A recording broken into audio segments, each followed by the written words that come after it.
Hello மக்களே, Pandian store அடுத்து என்ன நடக்க போதுன்றதை இந்த ஒரு வீடியோவில் ஒரு குட்டி பிரமோ பார்க்கலாம். மீனா வீட்டுக்கு வருவாங்க. கோமதி மீனா கிட்ட பேசுகிறதே இல்லை. மீனாவுக்கு அது ரொம்ப சங்கடமாக இருக்கும்.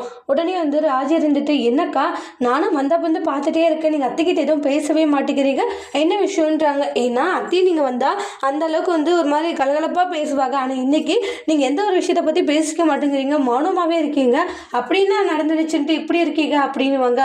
அது ராஜின்றாங்க. அதெல்லாம் ஒன்றும் இல்லையன்றாங்க. இருக்காதுடி, ஒன்றும் இருக்காது, இங்கே பாரு உன் மீனாக்கா என்ன காரியம் பண்ணிட்டு இருக்கா தெரியுமான்றாங்க. அவளுக்கு அவன் மட்டும் சந்தோஷமா இருந்த போதும், அவள் எல்லாருக்கிட்டையும் நல்ல பேர் எடுத்தா போதுண்டி, யார் எக்கடி கேட்டு போனா என்ன அவளுக்குன்னுவாங்க. என்ன ஆச்சத்தை, ஏன் இப்படி பேசிட்டு இருக்கீங்க மீனாக்கா பத்தின்றாங்க. ஏண்டி நம்ம எல்லாரும் தாண்டி அவள் இப்படி அப்படி நினைச்சிட்டு இருக்கோம், நீ எவ்வளோ மோசமானவன்றது உனக்கு தெரியாத ராஜின்றாங்க. இன்னைக்கு என்ன காரியம் பண்ண தெரியுமான்றாங்க. அத்தை எதுக்கு அத்தை இப்படி பேசிட்டு இருக்கீங்க, இருடி உன்னை பற்றி அவளும் தெரிஞ்சுக்கிட்டோன்றாங்க. ஏன்னா எந்த அளவுக்கு மோசமானவன்றது தெரிஞ்சுக்கணும் இல்லையான்றாங்க. இவனுக்கு ஒரு இடத்துக்கு வாங்க அத்தை பேசணும்னு சொல்லி கோவிலுக்கு வர சொன்னாடி.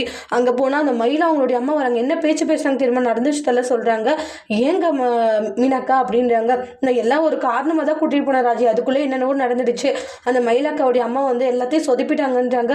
நீ முதல்ல அவளை கூட்டிகிட்டு வந்ததே தப்புடியா அப்படின்னு சொல்லிட்டு மீனா மேலே கோவப்பட்டு பயங்கரமாக சண்டை போட்டுக்கிட்டு இருக்காங்க கோமதி. அதோட இந்த பிரமோ முடிச்சிருக்காங்க. இனி வரக்கூடிய பேச உள்ள என்ன மாதிரி ஒரு டோஸ்ட் வர போதுன்ட்டு வெயிட் பண்ணி பார்க்கலாம். தேங்க்யூ.